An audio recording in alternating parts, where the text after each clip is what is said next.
So the bloodborne pathogen standard applies to any and all employees who may have an occupational exposure to some sort of a potentially infectious material.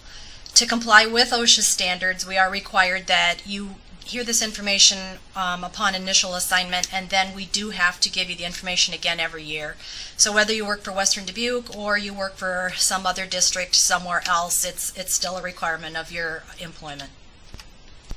So what are blood pathogens? They are basically infectious microorganisms that can cause disease in humans. And the thing that you need to remember about these particular organisms are that they do have a risk for serious or life-threatening illnesses if by chance you would end up getting in contact with one of them.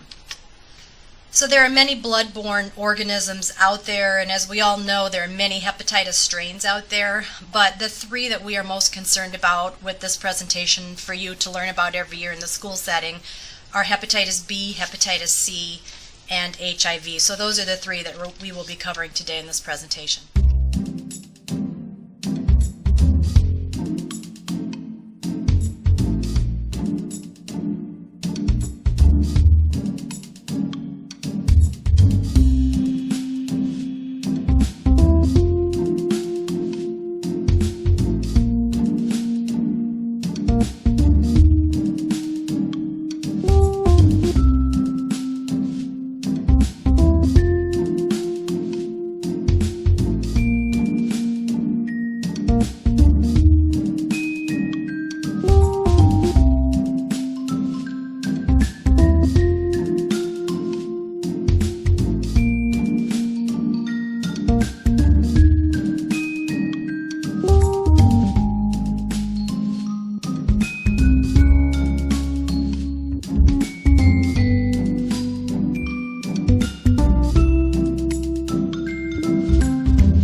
So why do we worry about this in the school setting?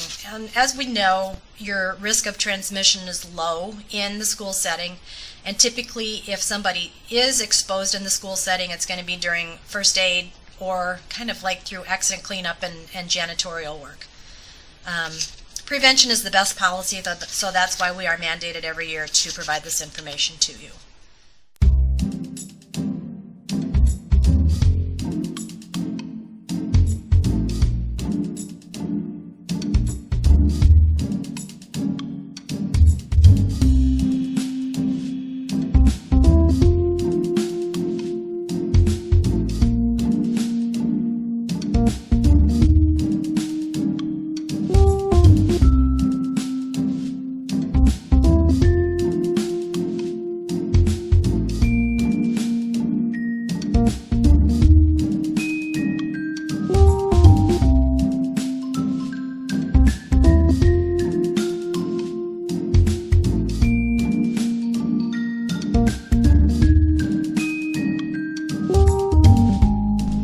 So universal precautions is basically the concept that we consider all infectious materials, no matter where they came from or what the source would be, that we consider them to be infectious. And you can't look at the perceived status of the source individual because bloodborne pathogens can affect all ages, any socioeconomic class, rural, inner city. Basically, you can't judge by looking at somebody who may be infected and who may not.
Okay, so in conclusion, I just want you to remember that typically most school staff are not at high risk of exposure, and most of the time exposures do not result in infection. Always remember your hand washing is the best prevention.